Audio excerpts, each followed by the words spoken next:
One of my favourite podcasts, and I do hear it as a podcast because I don't live in America, is The Moth. Catherine's responsible for it. What I love about The Moth is that there don't seem to be those constraints that we as radio producers normally put on storytelling. We say, oh, you've only got 20 seconds, you've only got 2 minutes, but with The Moth, people can tell their stories for as long as they like. Well, not quite as long as they like, but almost. Like, relatively speaking, right? It's not like where you're counting down and have to end at a certain time, like in broadcast. It's true. But partly, we feel like personal stories, what we do, like true stories, personal stories, they sometimes take the time that they take. And if you try to shove a story that needs 10 minutes into a 5-minute box, it just doesn't work.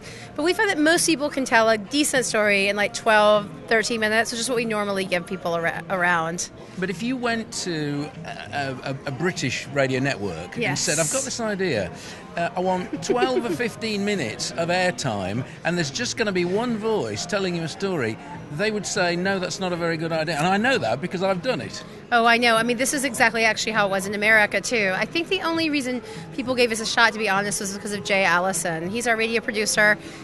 When we met him, he had 5 Peabodys. And I think when someone has 5 Peabodys, people will listen to that person, even if they actually secretly think he's a crazy loon.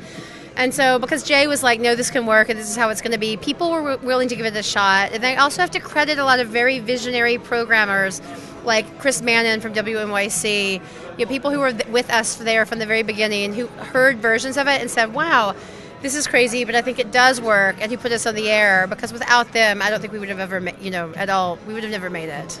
I'm just going to ask you one other thing about the podcast. Does it make money? It does actually now. Now, in the old days, it cost us an arm and a leg to broadcast it, but now we're lucky to have sponsors.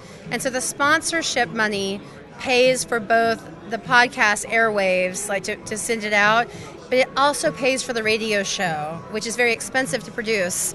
And so because the sponsorship dollars are coming to the podcast, that pays for the radio show when we're able to keep making it. Like, we're making 25 radio episodes a year, and we actually never thought we'd be able to make that many when we started. We hoped to make maybe 15. We would have been excited. But we're making 25 because of the sponsorship money pays for it. What's expensive about making the radio show, though? You need a microphone and a person. Well, we produce all these shows live, so that's actually its own thing, producing these live events. We're very lucky in that most of our events sell out, but you can't go into them expecting that, So we produce, and it sometimes takes many events to get a story or two that's ready for the radio, and we produce these shows all across the country. So that is it, that's itself. And just when you add in like studio time and mixing, the stories are recorded all over the place, so it takes, Jay and Paul Ruest, who works with us, they have to sit and kind of make all the audio levels the same. It's not like they're sitting in a studio in a controlled environment. They're standing on stages all around the world. So that also is expensive to make it sound like professional and level. People sometimes say to me, what are the best podcasts? And I'll tell you what they are. They are Radio Lab, This American Life, and The Moth. Check it out at moth.com. Themoth.org. Themoth.org.